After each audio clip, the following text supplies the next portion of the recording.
Welcome back, folks, to the WP-Tonic show. This is episode 978. In this episode, we're going to be talking about all things local SEO and speed to lead. The guest came on my radar. I thought he would be a great guest to talk about this. I'm sure that you have loads of discussions with your clients around this. So I think it's going to be a great discussion. So like we say, we got a special guest. We got Ken Tucker from Change the Scape Web Agency. So Ken, would you like to just give a quick 10 to 15 second intro, and then when we go into the main part of the show, you can give some more detail about your background? Okay. Yeah. So I'm Ken Tucker with ChangeScape Web. I'm the founder and marketing solution architect. I started my company 20 years ago. So I've been doing digital marketing for the last 20 years or so. That's fantastic. And I've got my great co-host, Kurt. Kurt, would you like to introduce yourself to the new listeners and viewers? Certainly. My name is Kurt Von Annen. I own a company called Mañana No Mas. We focus largely on membership and learning websites and work directly with the great folks at WP-Tonic. That's great. Before we go into the main meat and potatoes of this great show, I've got a message from one of our major sponsors. We will be back in a few moments, folks. Hey, running a business is tough. You shouldn't have to worry about your website too. With Kinsta's managed hosting for WordPress, you get lightning fast load times, enterprise-grade security, and 24/7 expert support from real humans. Switch to Kinsta and see site speeds improve by up to 200% with effortless migrations and powerful, easy-to-use dashboard. Join over 120,000 other businesses who also trust Kinsta. Get your first month for free at kinsta.com. That's KINSTA.com. Kinsta. Simply better hosting. We're coming back, folks. I also want to take the opportunity to point out that we've got some great offers from the sponsors, plus a created list of the best WordPress plugins that we have personally used, both me and Kurt, and a list of services all aimed at the WordPress professional agency owner. Will save you a ton of time. You can get all these free goodies by going over to wp-tonic.com/deals, wp-tonic.com/deals. I can see Ken already typing to get the offers. Only kidding. But go over there. What more could you ask for, my beloved WordPress professionals? Probably a lot more, but that's all you're going to get on that page. They just love me saying that, Ken. I don't know why, but so Ken, can you give us some more detail about how you got into digital marketing and then running an agency for your living, Ken? Yeah. So I come from an IT background. I used to manage a division that did about $60 million worth of IT services and solutions per year. And in order for me to be able to compete and win for projects, I needed to build up a marketing team. And so I built up, our own internal marketing team. That kind of got me hooked on the world of marketing. And so when I was ready to kind of step away from that, I started my company and really, was able to get into the world of digital marketing actually pretty quickly. Initially when I got involved, it was largely just, developing websites, maybe doing some email campaigns, but with the explosion of social media and, in Web 2.0 at the time, it just kind of transformed everything. And I became an early adopter in a lot of those technologies for small businesses. I work with a lot of small businesses. Yeah, that's fantastic. Over to you, Kurt. I too work with small businesses. I have two passions. One is moving enterprise e-learning projects over to cheaper platforms, and then the other is startups. I love working with startups. What do you think are some of like the major changes startups and local businesses are looking at with SEO especially over the last couple of years? It seems to have really changed a lot.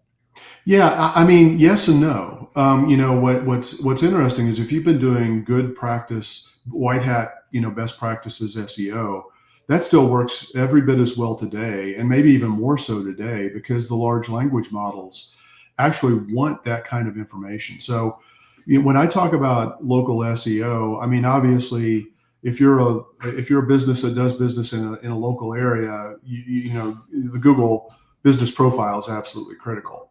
But beyond that, if you're going to build on top of that, you really need to have a content-driven strategy. And that content-driven strategy is working really well. Now, you have to adapt, because we're in a world where people are asking many more questions through a variety of different devices, whether it's AI through ChatGPT, whether it's through Apple or Amazon devices, or their computer or whatnot. It's become question based. So I think a huge missed opportunity that a lot of small businesses have in particular is they kind of, if they do frequently asked questions, they're really simple, and maybe they're 5. You really need to get in depth with your frequently asked questions for every product or service or solution, or maybe even geographic area. Build those out, because that is fantastic information for the transformative world that we see as AI comes into play. And it also, a content strategy, publishing on multiple platforms, that is kind of future-proofing the direction that AI is going. I had Rand Fishkin on my podcast a couple of months ago. He was talking about zero-click search. And right now, local businesses are largely immune to zero-click search, because what's really being hammered are those informational searches, like how old is David Duchovny, or Ricky Gervais, or somebody like that, right? So those are really being hit hard. But for local businesses, that hasn't rolled down yet. Now, the search volume in Google still is holding pretty well for most of our clients. Where ChatGPT is not really pulling away a lot of search traffic and a lot of website traffic for local businesses. Yeah, I mean, I think about my own buying tendencies, right? If I'm looking for something local, I'm on Google Maps. Are they open? Yeah. Are they close? Where are they at? Do they have a website? And then That's click right. through. Typically, whereas if I'm looking to shop at something and local's not my focus, well, then I just do a Google search or ask, an LLM. Yeah. I'm interested in your answer, and I want to just get some clarification for the listeners and viewers. When you said publish on multiple platforms, yeah. So most businesses have their website, right? And then are you saying, like, do the newsletter and LinkedIn, and then have a Medium page and stuff like that? Is that what you're referring to? Yeah, I mean, one of the things that's kind of 10 years ago, press releases were a great strategy for SEO. Yeah. But what we found is that most of the large press release systems that are out there, I won't mention them by name because they might get mad at us, they kept the SEO for themselves.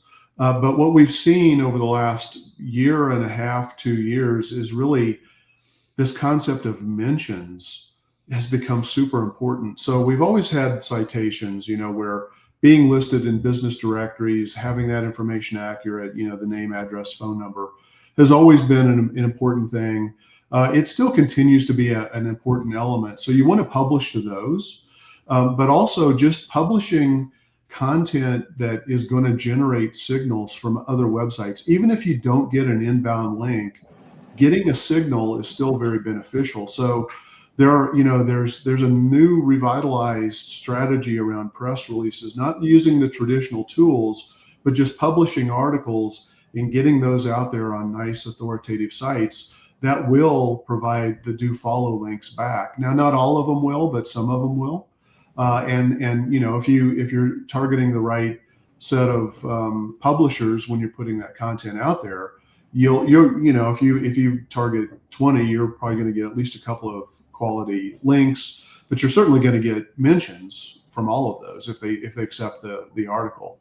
And the other thing is, right now social media has kind of become revitalized as well, thanks to TikTok. It's really become much more about interest-based as opposed to the platforms historically determining, what you're going to see based on who you're following or who's following you. So it's a little bit more wide open. But most importantly, I think, is, putting content on YouTube, especially shorts. YouTube shorts are performing really well right now. And Google loves Google. So publishing content onto your Google business profile, questions and answers through your Google profile, regular posts through your profile, making sure you're publishing pictures and videos, as it makes sense for your business is really important. And then, absolutely, I think every business should come up with a video strategy. We have a content domination strategy that we use where we start with video first, take that video, transcribe it into a blog, transcribe it, also rewrite it to turn it into a blog post, put the video embed on the website, put the blog and the transcription on the website. Now you've got an entire set of repurposed content that you can also use to turn it into short form videos. Every blog post gives you, 5 to 7 image-based posts if you wanted to do that, hitting each subhead that you have, is actually probably a pretty good candidate for a social media post. And just generating that. And even though social media channels typically don't, generate the signals that we're looking for, it still increases your visibility. And the more traffic you get on your site and the longer you can keep people on your site, with robust set of content, that is an element of SEO for sure. Perfect. Thanks. Jonathan? Yeah, I've got a few questions then, and I'm going to let Kirk answer and have question 3 because I'm going to have a few questions here. Ken, I've just moved lately. Over the last couple of months, I've moved states. Quite a big move, Ken. And I've had to employ the services of a lot of local service providers, local service business in the new area that I've moved to. Okay. And as somebody trying, obviously I have some resources that ask for local recommendations, but other times I've just utilized the services of Google, right? And I noticed that there was a small minority of the service providers that really get it, or they've hired an agency that really gets it. Their Google business page is really showing up on the Google Map pack. They've got a lot of reviews. When they get a bad review, they answer the bad review in a logical, fair way. Mm-hmm. They've got a decent website. It doesn't have to have a ton of articles, but they've got some good quality evergreen content on there. They've got some decent videos. They make it easy to have their phone number prominent, all the fundamentals. But then I would say that's about 20 to 25%. But the larger, their web presence is awful, absolutely awful. First of all, would you agree with that? Is that, based on your experience, similar? I would imagine I've moved to a small town. It's not a major city. Okay. In major cities, is that percentage very different? And would you fundamentally agree with what I've just outlined? Yeah, no, I think it always amazes me the number of small businesses that don't even have a website.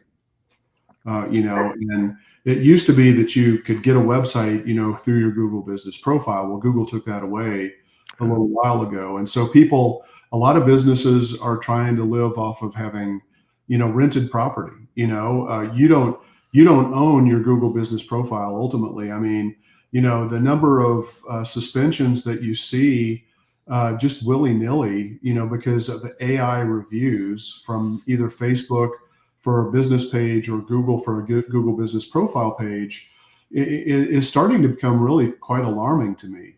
I mean, I've had clients that they moved to a new address. They demonstrated all of the things that you're supposed to do for, proving to Google that you're actually physically located where you're at for your Google business page.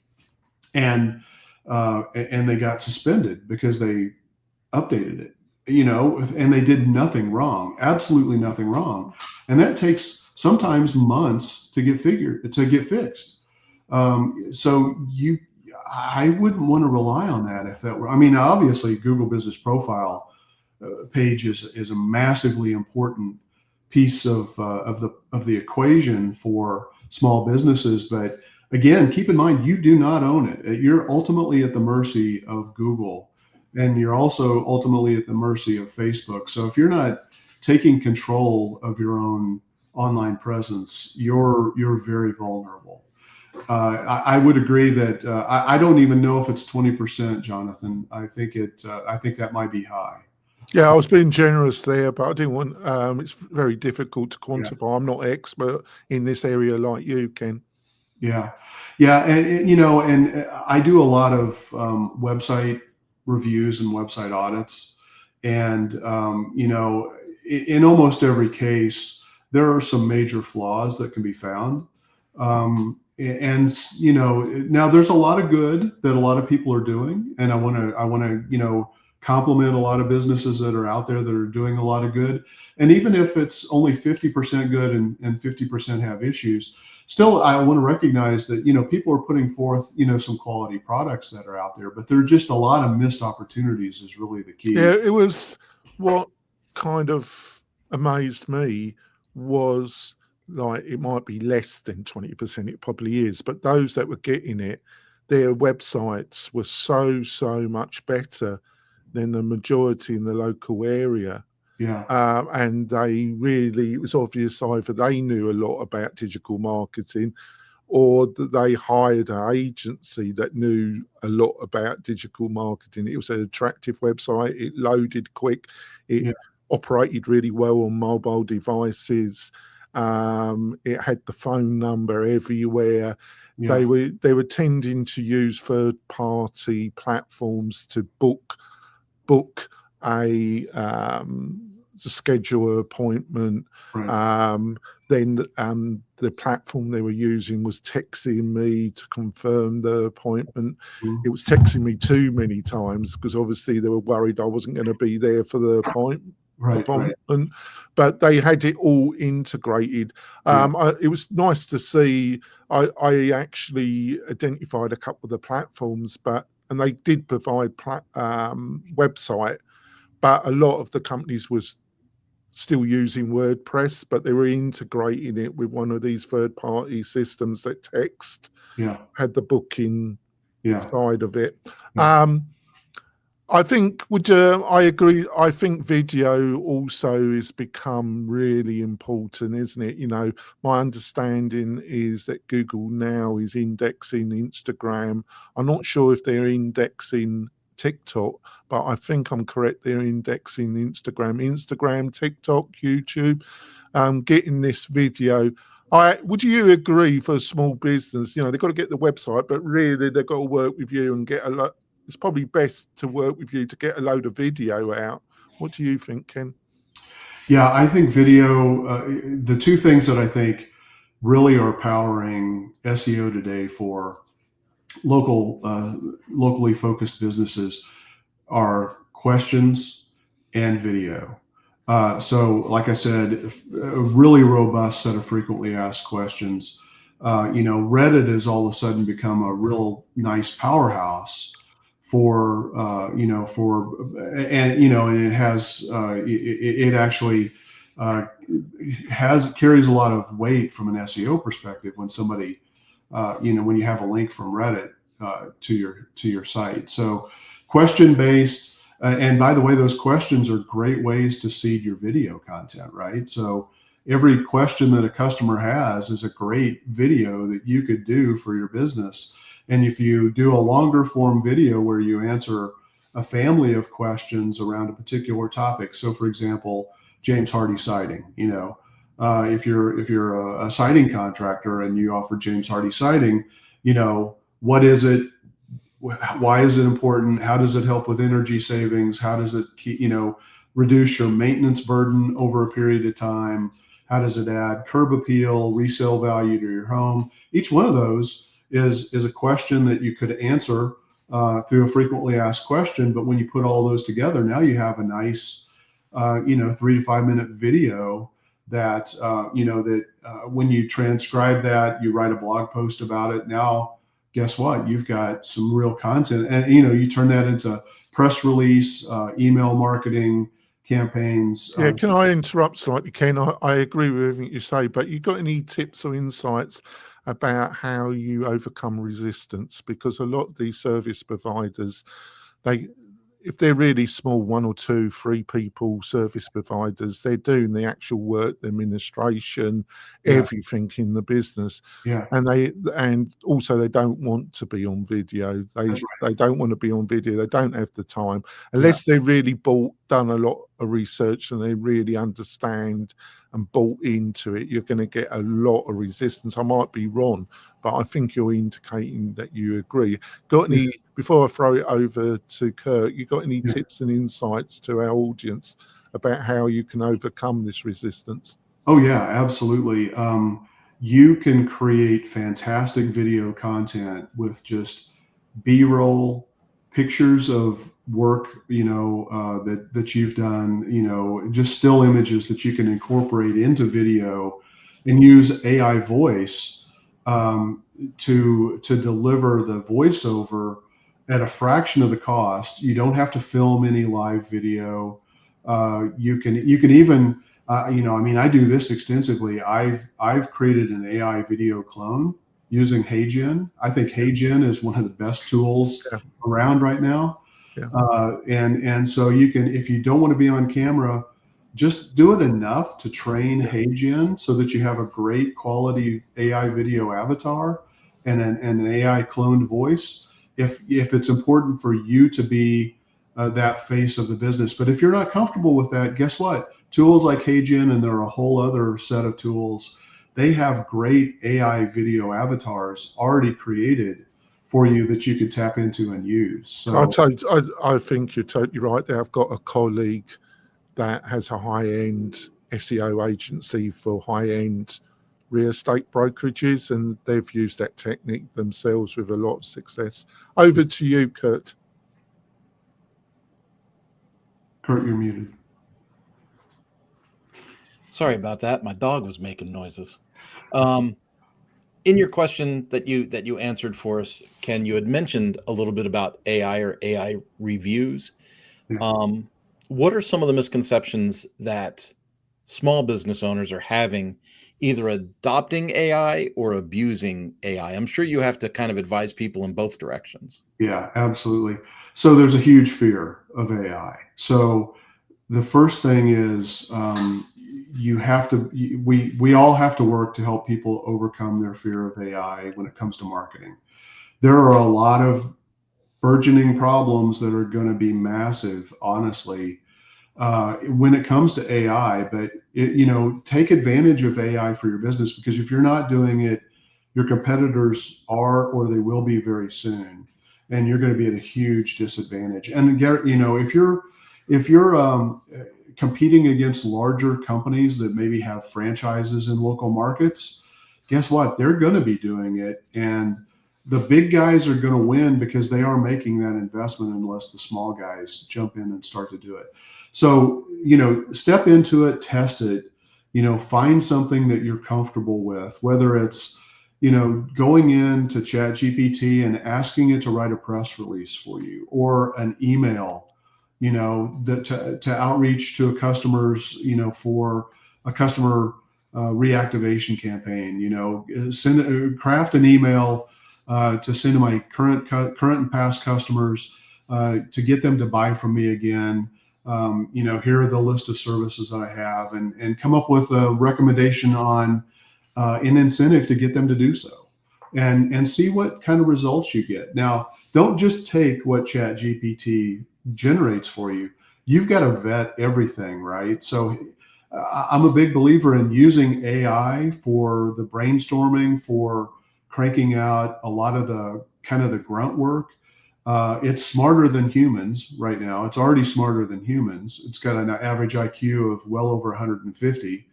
I think it's 175 is the latest version of ChatGPT. I've got to really disagree with you there. I don't think it's got any intelligence at all. Well, it's got a lot of intelligence, but it has to be grounded and checked with your voice. You've got to integrate the human element and the voice of your business into what AI produces. So while AI may be able to think about a solution that the average person may not come up with because it has access to massive amounts of data, and information, that doesn't mean that it's right or that it's accurate for your business. So you have to vet everything and make sure that it aligns to your business and that it speaks in the voice of your business. A lot of people, the big mistake that I see people make is they'll go in and they'll say, write a 500 word or 750 word blog post on this topic.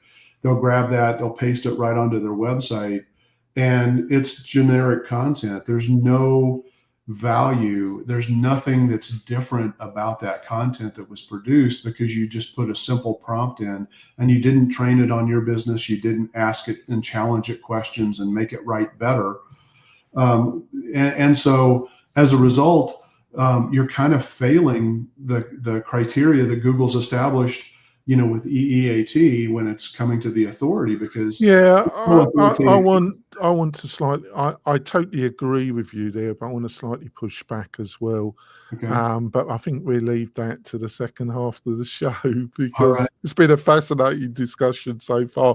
But we need to go for our middle break. We've got a couple messages from our sponsors. We'll be back in the second half to give you more insight about local SEI and AI, and Ken's a true expert. It's been a great discussion so far, but we're going for our middle break, folks. This podcast episode is brought to you by Lifter LMS, the leading learning management system solution for WordPress. If you or your client are creating any kind of online course, training-based membership website, or any type of e-learning project, Lifter LMS is the most secure, stable, well-supported solution on the market.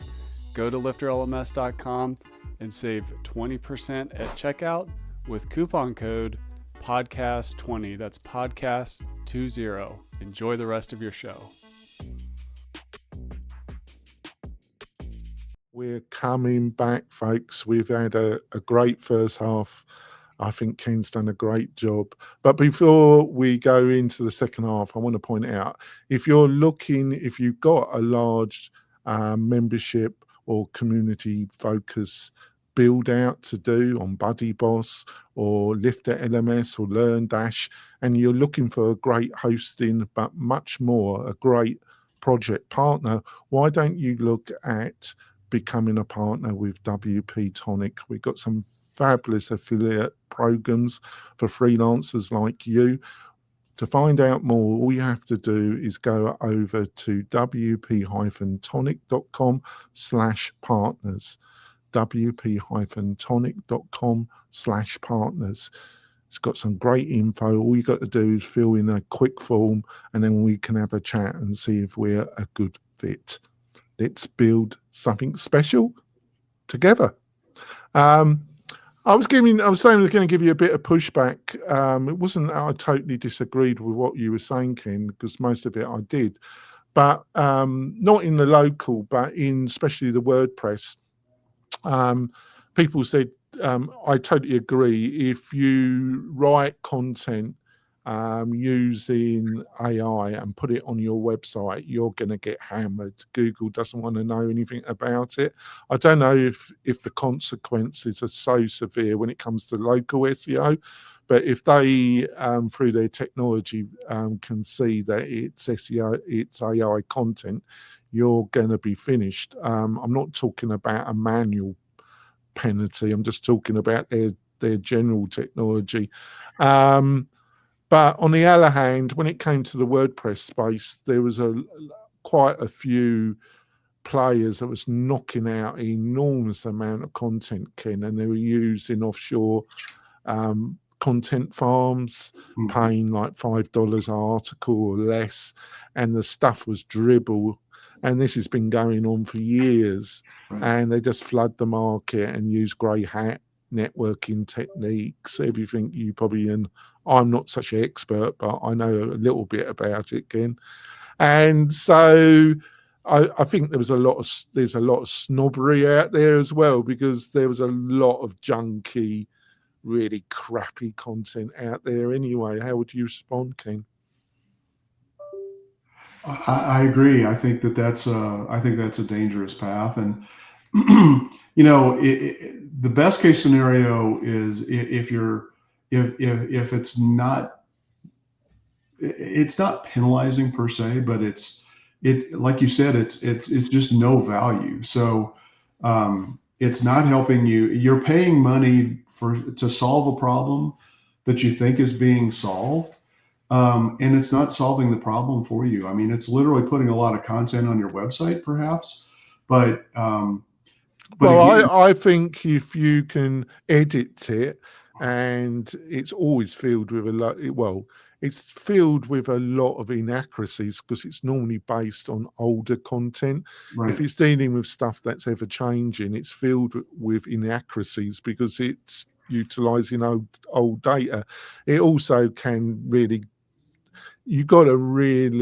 the prompts you use, you've got to give it a lot of guidance, and then you've got to give it a really good edit, and then you've got to use techniques that will hide, because like I say, if Google senses in any way that you're using AI content, they're just going to hammer you. Don't matter if it could be even, you could do everything I've suggested, and you might disagree with me, but I'm basing it on my own experience, Ken. You might spend a load of time editing it and making it better than the janky content that's out there. But if Google senses it's AI, you're finished. Yeah. I mean, everything has to be human edited. There's no doubt about that. Otherwise, it's just junk. I mean, and so it's absolutely critical. Where AI is excelling right now is in ideation, in brainstorming. It may deep research, that function of AI through ChatGPT is, I think, a really powerful feature to help you gain a lot of valuable insights. But you have to take that, and humans still have to drive the train, and they have to edit the content to make it sound like it's human. AI written content still has signals and indications that it's written by AI, and people who I push a little bit back. I understand where you're coming from, but like I say, I don't, in the WordPress, a lot of this stuff that were pushed by certain people in enormous quantities, Ken, was really low quality offshore written content with very little editorial control, and it was just done by content farms, where they had 200 people offshore and they're just knocking it out. And so I see where you come from, and I'm not saying you're wrong, but I kind of see a middle place where your statements are my statements. I don't know if that's making sense, Ken. No, I agree. I mean, I would never advocate that content farm driven strategy. I think that's a bad straction. Google, but the thing was, Google for a number of years, I think it was, I'm pretty cynical about this, Ken.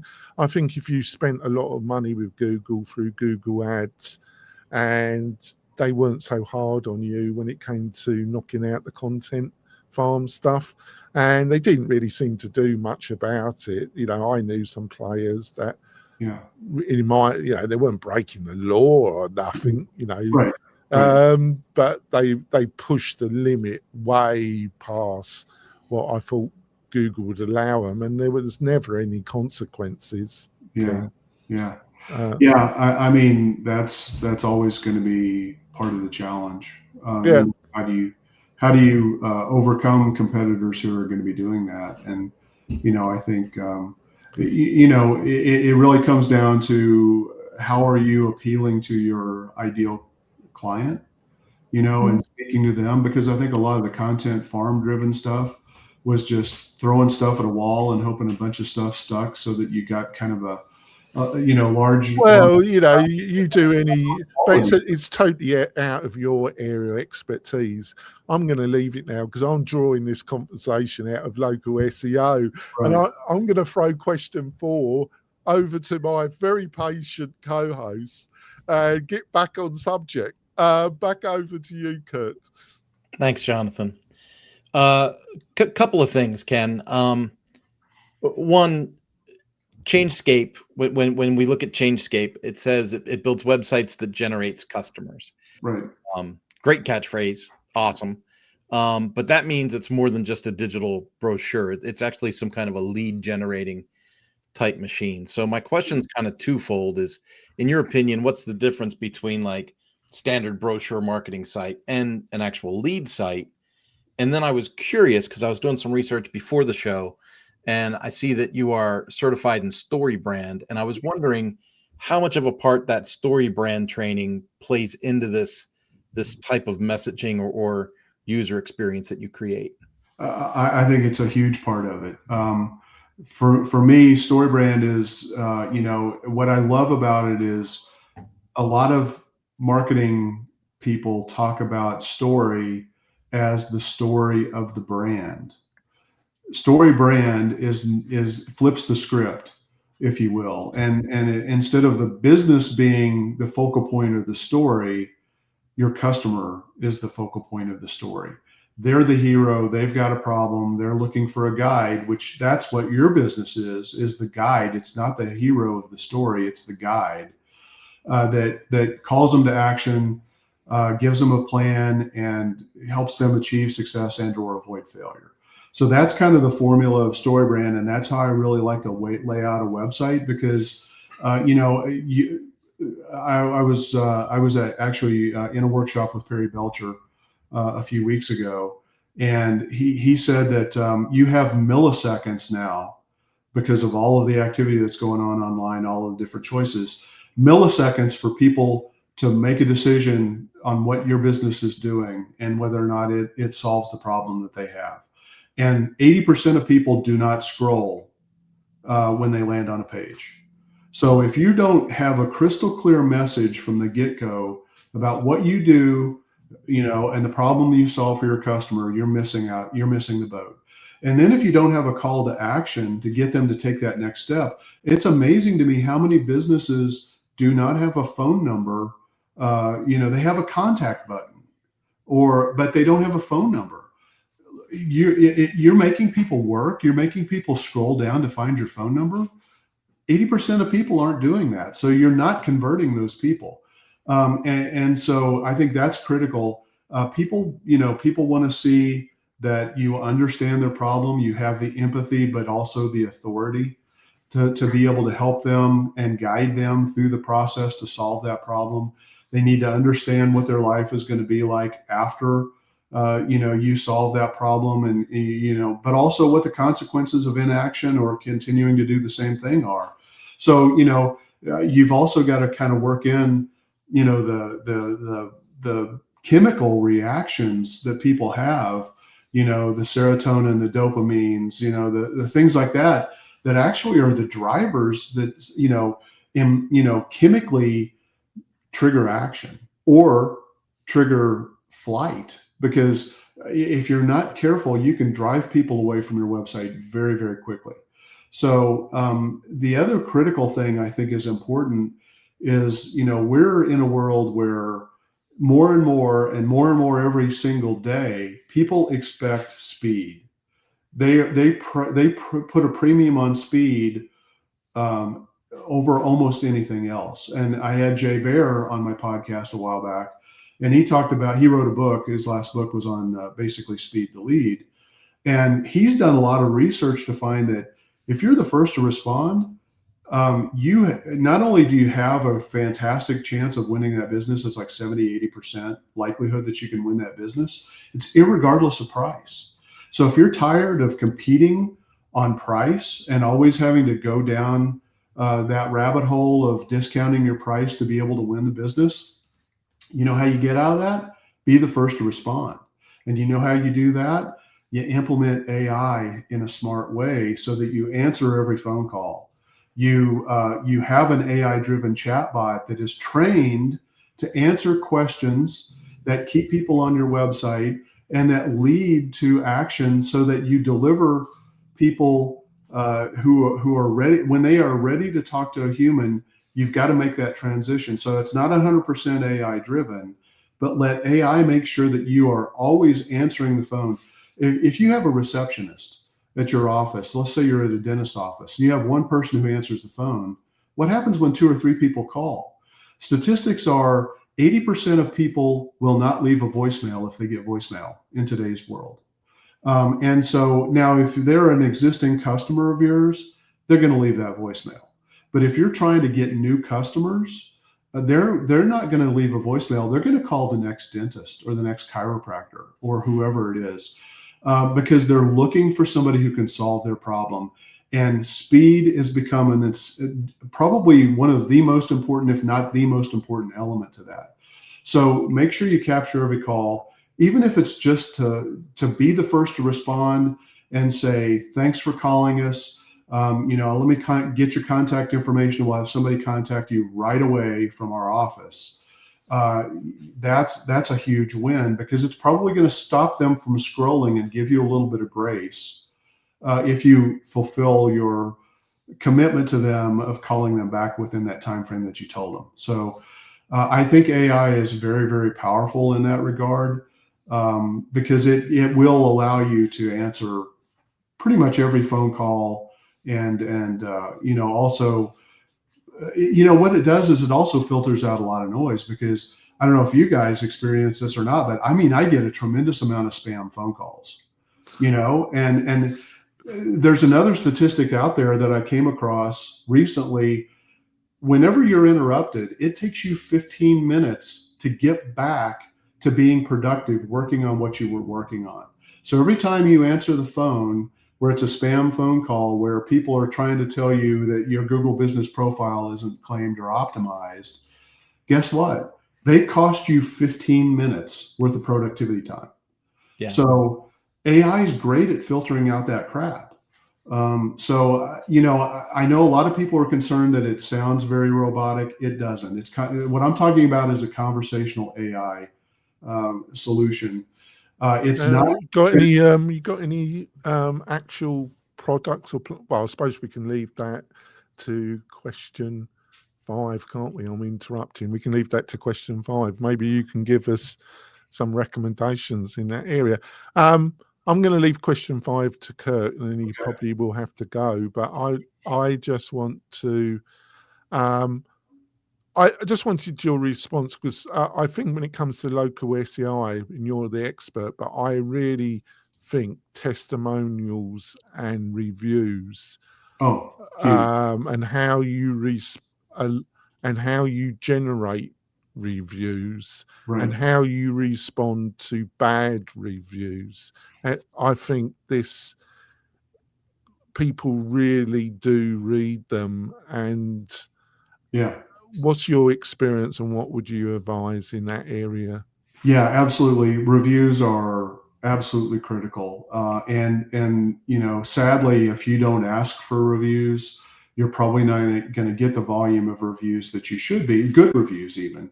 If you rely on people to just write reviews without you prompting people to do so, they're going to skew to the negative, because, we're wired to, driven by, avoidance of pain is a big driver. And so if people have a bad experience, they're going to go write a bad review. But if they have a good experience, they're not nearly as motivated to do so. And so if you're not asking them to do so, and not making it super easy for them to do so, they probably aren't.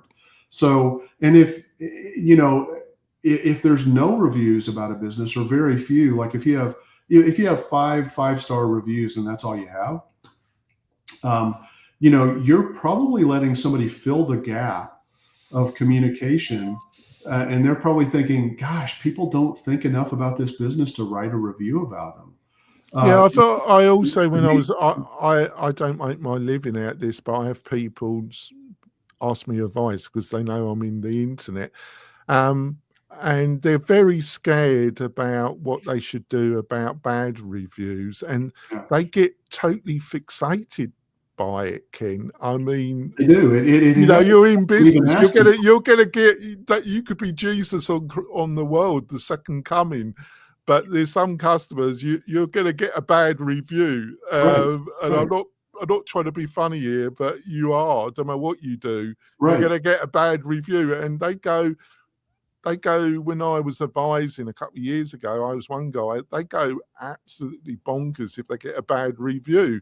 Got any advice how you deal with a client that going bonkers, and what do you say to that type of client, Ken? Yeah, so you do want to respond to every review that comes in. With bad reviews, you don't want to put gasoline onto the fire. So you have to, I think the best strategy is acknowledge that somebody had, that experience, and then try to take it offline. What the benefit of, and say, we're sorry you didn't have a great experience. We want to try to make it right. Please contact us at this email address or this phone number, and kind of leave it there. Don't get into a back and forth of, now, if they're not a customer, I think that's okay also to say, hey, look, we've never done business with you before. There are plenty of people who write reviews who are not customers, or they're confused about, the fact that they got the wrong business and they wrote a review about that business. That's happened to some of my clients before. You can challenge those reviews from Google and say, this isn't a client of mine. I've never done business with them. Do you get anywhere? Because if I know about Google, it's like talking to a black box, trying to get Google to do anything. Or am I cynical about that, Ken? It can be hard, but we actually have a client right now that just got hammered with like 12 bad reviews. All of them are bogus. And Google has a feature that is pretty new that will allow you to challenge those reviews, and they got removed immediately, which I thought was a really nice addition. That was kind of a surprise. But yeah, you can remove bad reviews. There's no guarantee. But Google's smart enough to know that there are people who will go out there and just hammer on businesses over and over and over. And all they do is write bad reviews. And Google will usually remove those. If you can, convince Google that well, I've got to say to you, Ken, me and my team, I think in general, we go beyond the core duty to try and keep people happy. But there's some people, if I came back for a second life, I wouldn't want them using my services again. I never want to see them again in my second life. And I believe in reincarnation, and I don't want them coming up in my next reincarnation, to be truthful. But over to you, Kurt, for question 5. Oh, okay. We already asked, and then we put you off, Ken. But the question was, what AI tools do you recommend for folks in the space, if you have any? Yeah, absolutely. So, look, I think ChatGPT is a great place for people to get started if they're not comfortable using. But don't just look, they call it chat for a reason. It's a dialogue. So, when you're prompting, it's going to come back with questions and answers for you. Make it conversational, but also challenge it. It's like, okay, well, that's great, but I want something better, and push back on it. And that kind of kicks in a different level of response from just a simple chat GPT. So that's a good place to get started. We actually offer an AI voice and an AI chatbot solution that's out there. So they're delivered through our CRM platform called Local Leads IQ. It's called AI Assistant IQ and AI Bots IQ. Are our particular solutions. I think a tool like HeyGen is ridiculously good for video creation. Descript has also got some really nice features to it that can leverage. And there's a whole series of content repurposing tools like Opus Clips, Exemplary AI, that will take content and parse it out and chop it up into bite-sized chunks that you can use for social media or to create short form video, repurpose a landscape video into a portrait style video for shorts. Those are the kinds of things. There's some decent writing tools that will give you pretty good results. Sonic is one I've used in the past. But again, everything has to be vetted by a human, and it has to be, say that again. Yeah, and it has to be put into your voice. If it's. Do you think some of these people on YouTube, when AI came out, there were certain influencers that were telling people just produce like 1,000 pages AI, and they were building their channel, and there was a couple of influencers that just use AI, make 500 pages, get a whole domain that's got domain authority, bun it all on, and they were building the audience, and then whack, they got wiped out, didn't they? Yeah. And their YouTube channels are no more, are they? Do you think those people have any conscience at all about the shit they were telling people? Probably not. Honestly, probably not. I mean, part of the job that makes our jobs hard is all of the bad actors that are out there that give bad and incorrect. And they're all making more money than me, Ken. I know. There you go. It's so easy to go on the dark side, isn't it, Ken? We're going to probably wrap up. Are you able to do like 10 minutes extra content, Ken? Yeah. All right. Yeah, so we'll probably have some bonus. We have bonus content. You'll be able to watch the podcast and the bonus content on the WP-Tonic YouTube channel. We're going to wrap up the show now because my co-host has another engagement. So, Ken, what's the best way for people to find out more about you and your ideas that you've been so generously sharing on this podcast? Yeah, so my website is changescapeweb.com. That's ChangeScapeweb.com. My YouTube channel is at Changescape. So youtube.com/@Changescape. And there you'll find my two podcasts that I do, AI Guides for Small Businesses and Marketing Guides for Small Businesses. And there's a lot of great content there. Yeah, it's great stuff. And my ever patient and cooperative co-host, Kurt, where can people best find out about your views, ideas, and what you're up to, Kurt? Well, I do post a fair amount on X and Facebook, and that's all under the Mañana No Mas name for business, and we have mañananomas.com. But for personal contact, hit me up on LinkedIn. I'm on LinkedIn almost every day, and connect with me there, and we'll have a conversation. Yeah, and if you really want to support the show and me and Kurt, the best way to do it, you're probably listening to this on your phone, Android or iOS, on iTunes or Spotify. If that's the case, you can leave a review really easy. 1 star, 5 star, we don't care.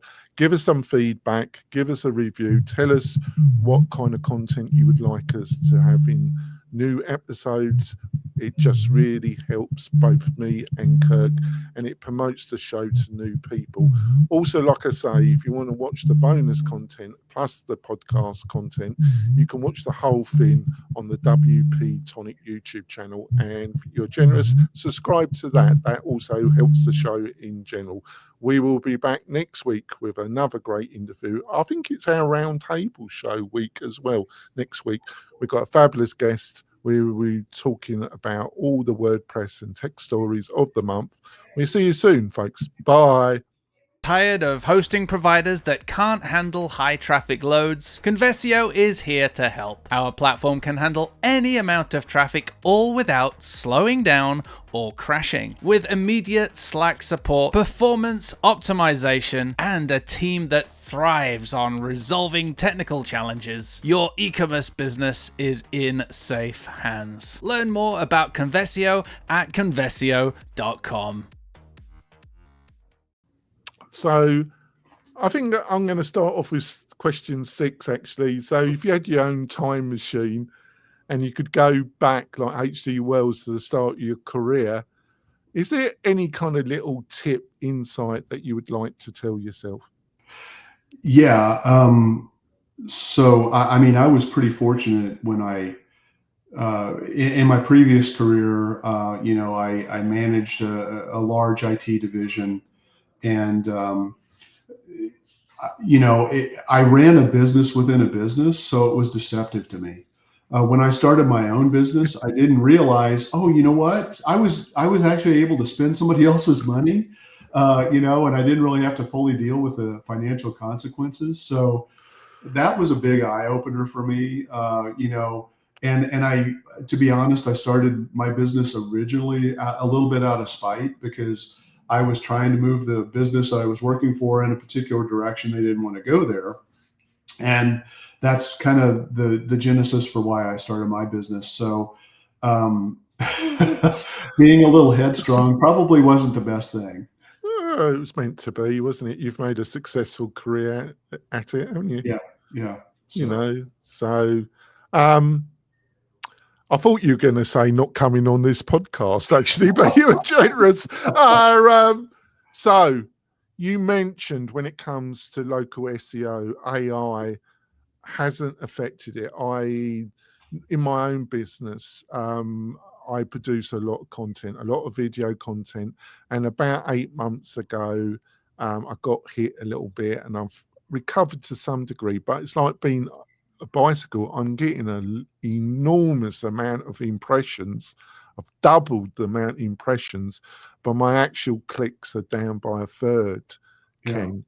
But talking to other people, I think I'm doing quite well, actually. But I am researching and changing the kind of content I am, and it seems to be affected by AI snippets, what Google is doing. It's just you've got to just adapt. But when it comes to local SEO, do you think what you outlined in the main part of the podcast is coming for local SEO in the next year, 18 months? I think it will. I think the businesses that do what I consider omni-channel driven SEO, even for local businesses where you're incorporating review management, social media content, video content, written content on your website, building a quality website, doing the classic traditional SEO things where, you don't want to leave. Look, there in today's world, if you don't use AI for anything other than this, in regard to SEO, use it to find problems.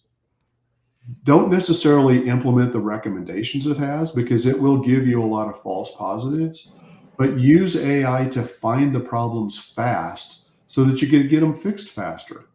That's an easy way to adopt AI. And I think if you're sloppy with the way you build your website, where you don't have really good H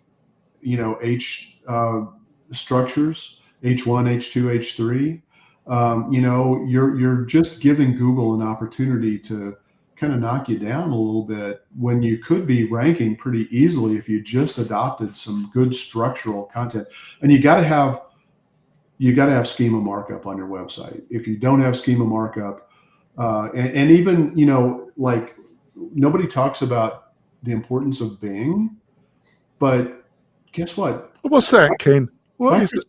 Microsoft and ChatGPT have a relationship, and so making sure your Bing local business profile is updated and optimizing for Bing, through Bing Search Master, our search tools, is something that can give you just that little bit of edge as AI becomes more and more. Yeah, I want to put this to Ken, because when you were saying you can utilize some of the video tools when it comes to local SEO, when people are very reluctant or very resistant, I think it's great. But I notice when it comes to my YouTube, and I listen to a load of podcasts because I do a lot of walking, because I'm in front of this bloody computer like 12 hours a bloody day. So I've got to be out walking because I go mad. Right. So I listen to a ton of podcasts, and I notice, and I watch too much YouTube, but it's better than American television, right? Is that there's a lot of people, I do it myself.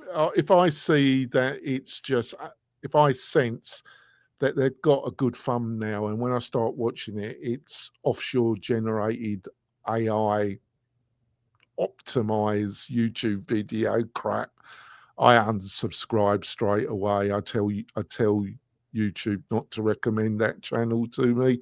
I want to see a real person, or if I sense it's actual AI figurehead, if I get any sense, but I'll probably drop them. I want a real person or real people telling me stuff on my YouTube channel. I also think, I don't know if you, and also at the present moment, the large learning models are a bit like black boxes, but I'm sure, and I think you can already see instances of this in the SEO community, a few podcasts and channels that I religiously follow.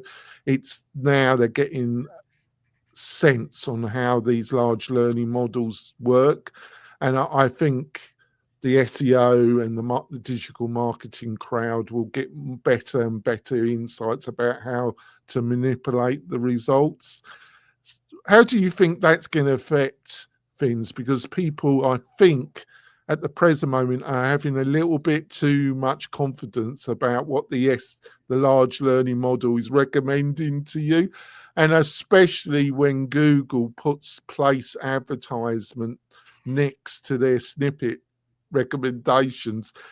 I'm cynical, but there's going to be a tremendous impossible temptation that the snippet's going to recommend the product that's been advertised next to it, in my opinion. Yeah. How would you respond to that, Ken? Yeah, that's, I don't know. I mean, for years, the SEO community has felt like there's probably a correlation between if you're running ads and you're, Never. It could never happen, could it, Ken? And Google, of course, will deny it. You can rely on everything Google tells you, can't you, Yeah, Ken? yeah.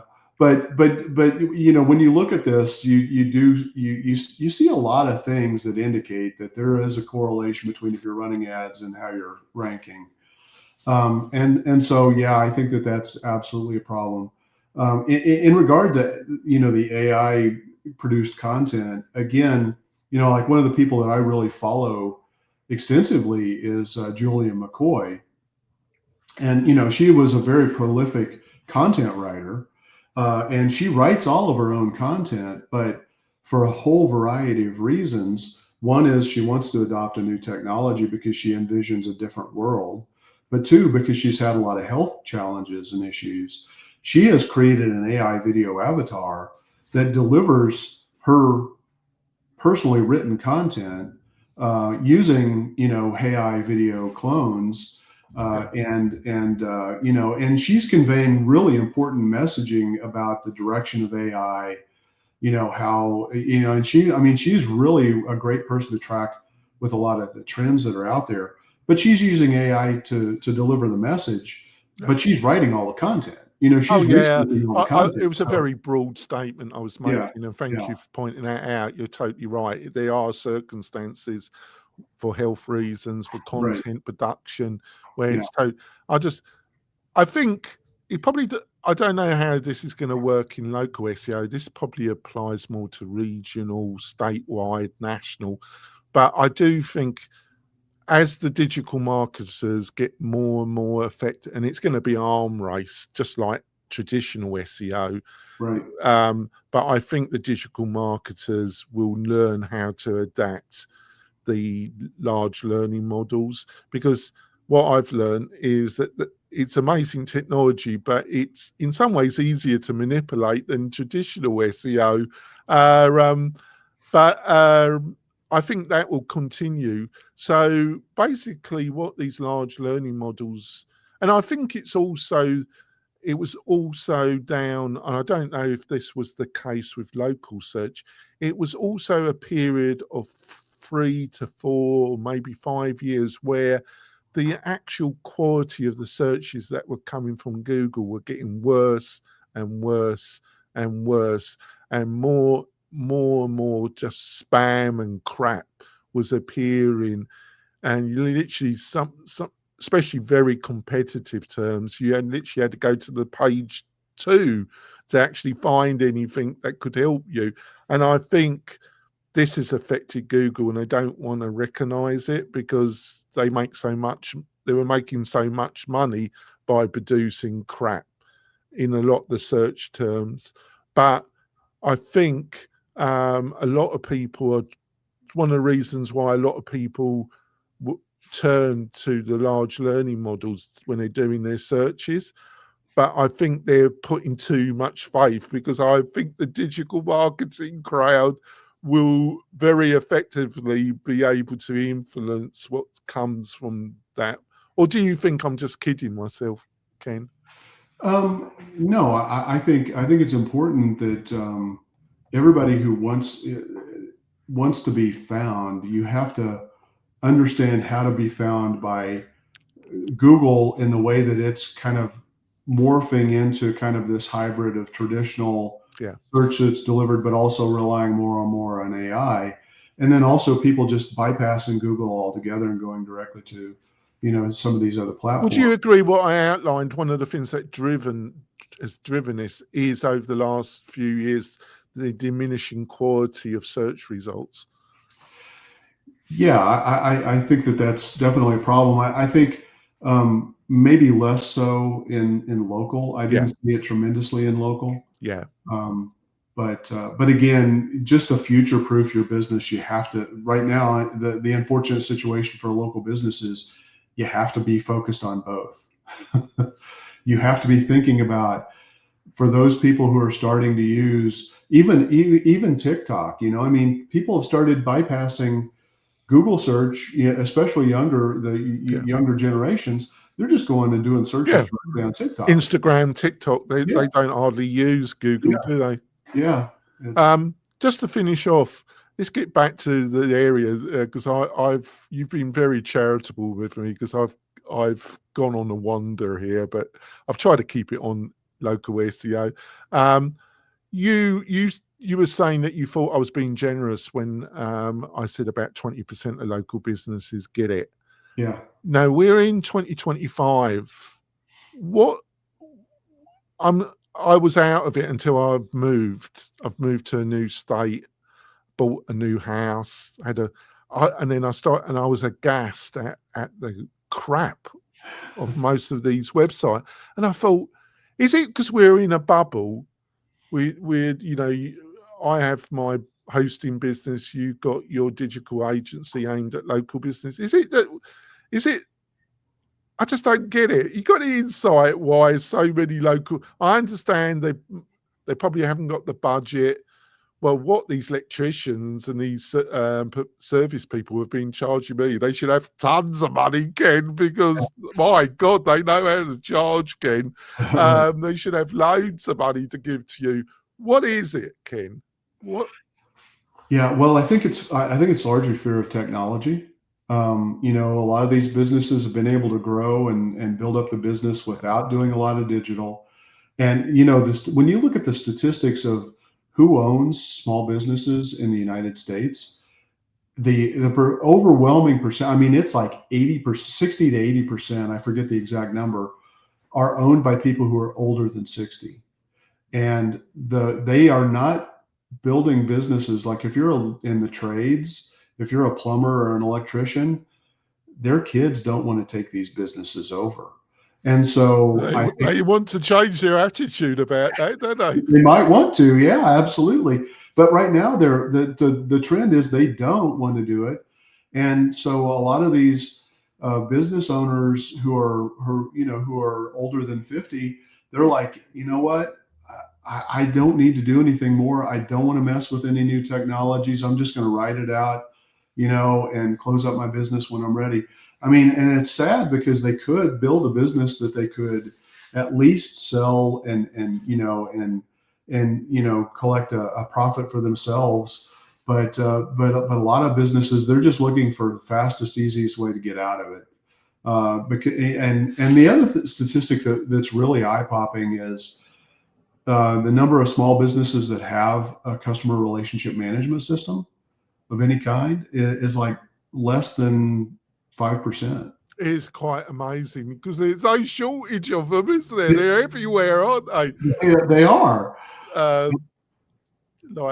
All right, I think we're going to end it. You've been a great guest. You've put up with my nonsense, Ken. I've got on a wonder, but I managed to keep it on subject somehow with the help of my great co-host. But I think we've covered an enormous amount of interesting stuff, and I've enjoyed our discussion, Ken. Hopefully in the new year you might consider coming back for part 2. We're going to end it at now, folks. We'll see you next week with another great WP Tonic podcast. See you soon, folks. Thanks, Bye.